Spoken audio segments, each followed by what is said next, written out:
Halo, selamat datang kembali di channel Nostalgia Film. Tempatnya kita nge-review film jadul dan film baru yang akan menjadi jadul juga nantinya.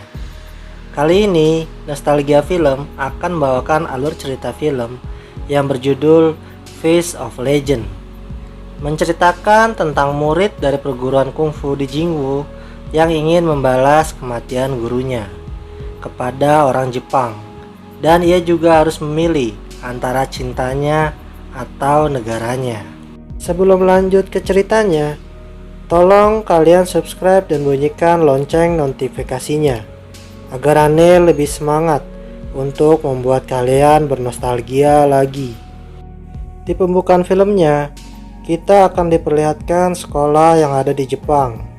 Di situ terlihat si pemeran utama yang bernama Chen bersekolah di sekolah tersebut.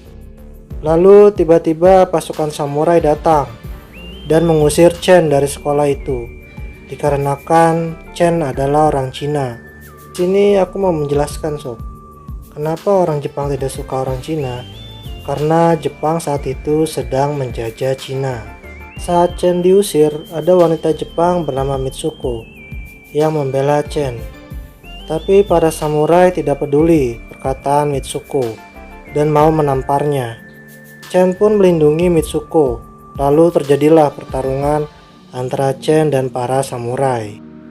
Di saat Chen berhasil mengalahkan beberapa samurai, guru besar para samurai yang bernama Funa datang untuk menghentikan pertarungan tersebut.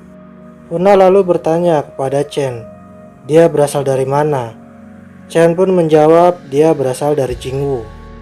Lalu Funa memberitahu Chen bahwa gurunya Chen di Jingwu telah terbunuh dalam pertandingan saat melawan orang Jepang dari klan Niguchi. Tapi Chen tidak percaya dengan hal itu.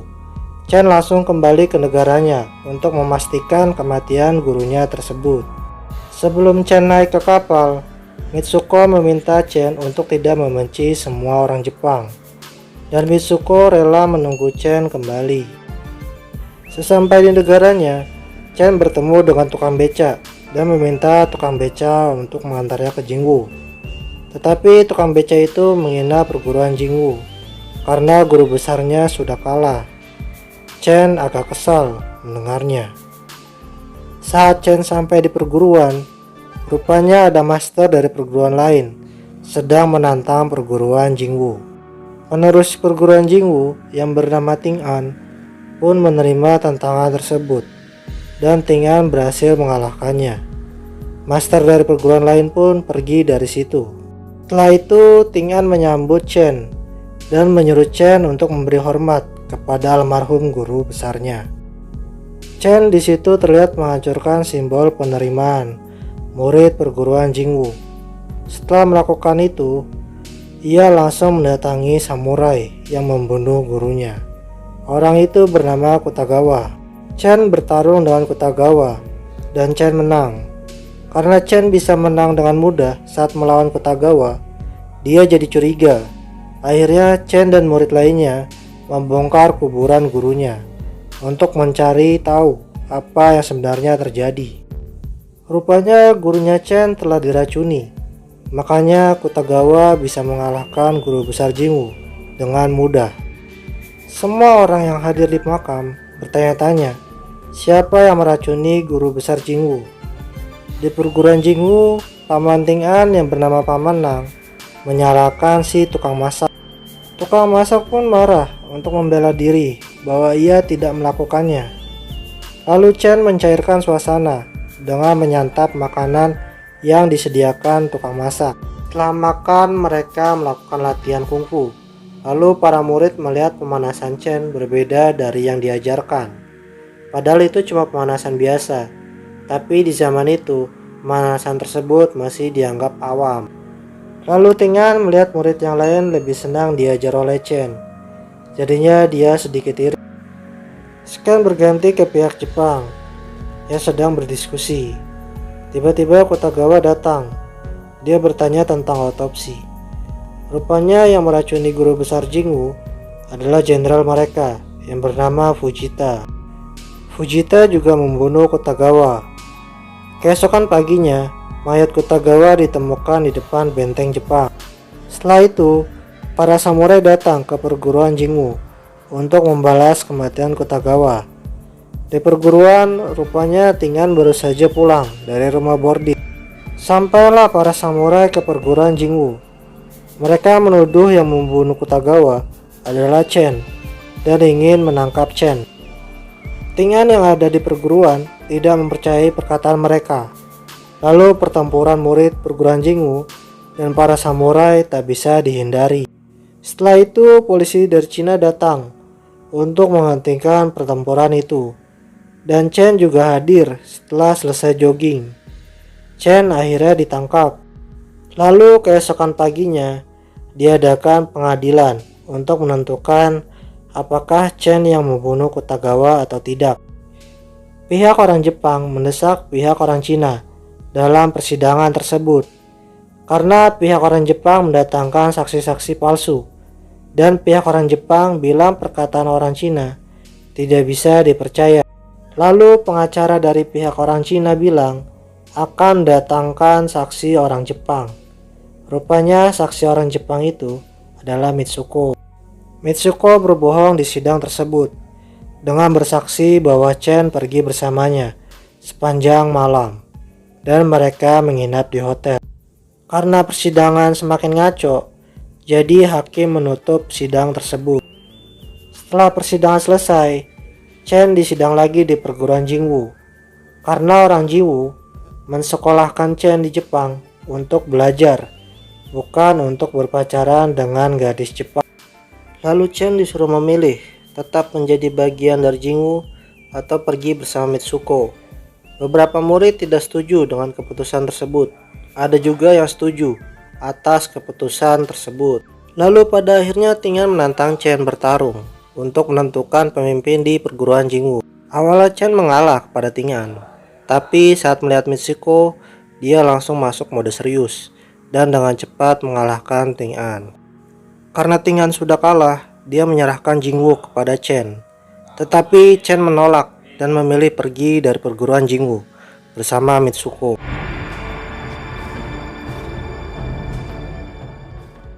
Saat Chen dan Mitsuko mencari tempat tinggal, mereka selalu diusir karena Mitsuko orang Jepang.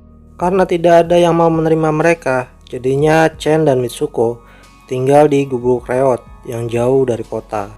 Di scan yang berbeda, rupanya Ting-an sudah beberapa hari tidak kembali ke perguruan sejak kalah dari Chen. Di saat perguruan Jingwu sedang kacau, pihak samurai datang untuk memberikan proposal pertarungan. Jadi Master Samurai menantang Master perguruan Jingwu. Lalu diperlihatkan juga bahwa di perguruan Jingwu ada yang berkhianat. Rupanya si tukang masak dan satu murid Jingwu berpihak pada Jepang. Mereka juga yang meracuni guru besar Jingwu. Karena takut kedoknya terbongkar, satu murid Jingwu itu membunuh si tukang masak. Di kejadian pembunuhan itu, pihak polisi jadi tahu si tukang masaklah yang meracuni guru besar. Tiba-tiba ada wanita dari rumah bordir datang ke perguruan Jingwu. Ia memberitahukan keberadaan Ting-an di mana. Pihak Jingwu langsung menjemput Ting-an.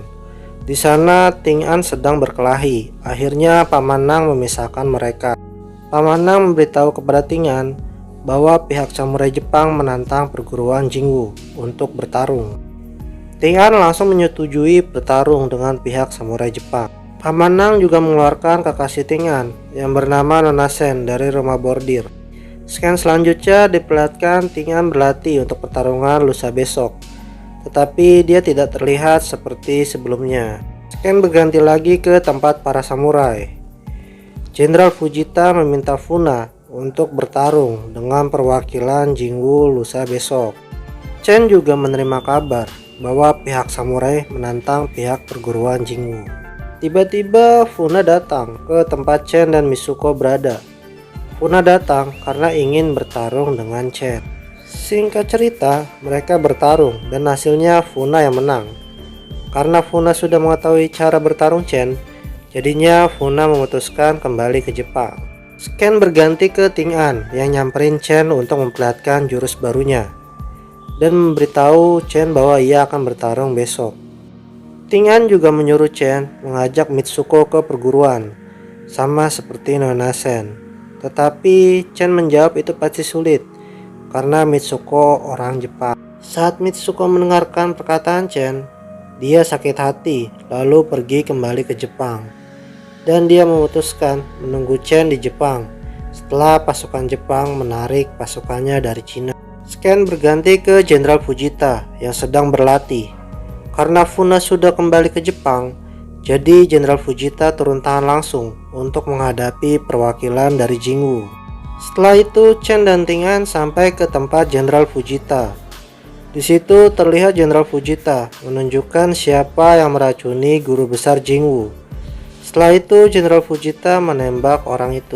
Setelah itu pertarungan antara Ting An dan Jenderal Fujita dimulai. Tapi sebelum bertarung, Jenderal Fujita menunjukkan simbol Jingwu ditutup.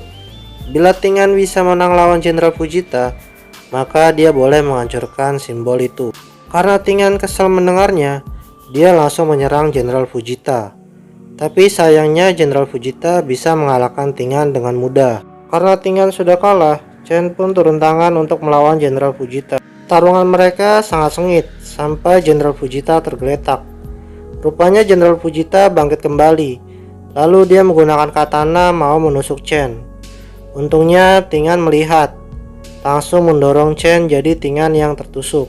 Singkat cerita, Chen berhasil membunuh Jenderal Fujita dalam pertarungan tersebut. Tetapi pihak Jepang meminta pertanggungjawaban karena pihak Cina sudah membunuh Jenderal Jepang. Lalu Chen bersedia untuk mempertanggungjawabkan. Lalu Scan berganti ke tempat eksekusi. Rupanya Chen berpura-pura dieksekusi. Untuk menyembunyikan hal itu, Chen memutuskan meninggalkan negaranya, yaitu Cina, dan memilih hidup bersama orang yang dia cintai, yaitu Mitsuko. Yap, itulah alur cerita film Fist of Legend. Ada quotes lagi untuk kalian. Bila harus memilih, pilihlah jalan hidup kita dengan bijak. Karena setiap pilihan yang kita pilih, pasti ada konsekuensi yang sudah menunggu. Oke, terima kasih kalian sudah menonton. Dan kalau kalian suka, silakan kalian like, komen, dan bila perlu, share sebanyak-banyak. Aneh minta maaf juga kalau masih banyak salah-salah kata saat menyampaikan alur ceritanya. Thanks for watching and see you.